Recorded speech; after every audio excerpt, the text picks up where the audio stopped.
Okay, so we are back to lesson 2, unit 1, lesson 2. We are right in the middle of this problem. It takes one of the pumps 5 hours to drain the pool. It takes another pump 8 hours to drain the pool. I'm going to stick them in together and maybe run to the grocery store. So I want to know about how long it's going to take to drain it because I don't want to blow my motor and have it be, finished before I get back. So how long is this going to take if I run them both at the same time? Okay, so again, we did the rate per hour. If it does the whole pool in 5 hours, it does 1/5 of the pool per hour. The other pump drains 1/8 of the pool per hour. So we're going to take the rate times time, just like we did on the previous problem, okay, where we take rate times time. Instead of equaling a distance, however, it equals a whole job, okay? It's 1/5 of the job per hour. 1/5 of the job per hour. That's the rate times the time. I don't know. That's what we don't know. How much time is that going to take? Plus the other pump is going to be working with it, and it does 1/8 of the job per hour times the time. Again, I don't know how long it's going to take. That equals the total job. Okay, one job.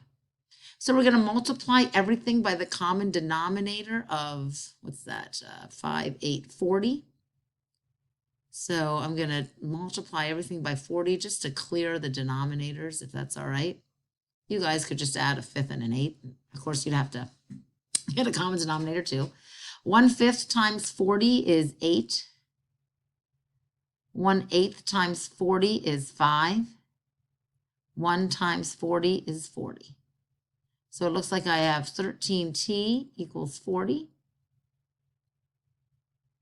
Divide by 13. The time is 40 divided by 13. What's that? 3 1/13 hours. So that's about 3 hours, 5 minutes. Okay, 1/12 would be 5 minutes. So close enough. 3 hours and 5 minutes is what I just want to make sure I'm back in a little less than 3 hours. Okay, so that's how long it would take if I ran them both together. 3 1/13 hours. All right. Okay, so that is it. Wish I could have gotten that in on the previous video, but I didn't. So again, if you just, these are the types of problems. I tried to give you some different types. We have money, we have distance, rate, time, we have the work problems, when there's a whole job to be done. Again, if you just kind of use this as a guideline, make sure you read very carefully. Sometimes you draw a picture, use variables for the unknown values, write an equation. I would probably add here, solve the equation. And then just when I say check, check your answer at least for reasonableness. Okay? Like if I would have done this one with the pool, I know one pump can do it in 5 hours. One pump can do it in 8 hours. They're working together. So it's got to be less than 5 hours, right? I mean, this guy, I can do it in 5 hours just by itself. I have another pump helping me.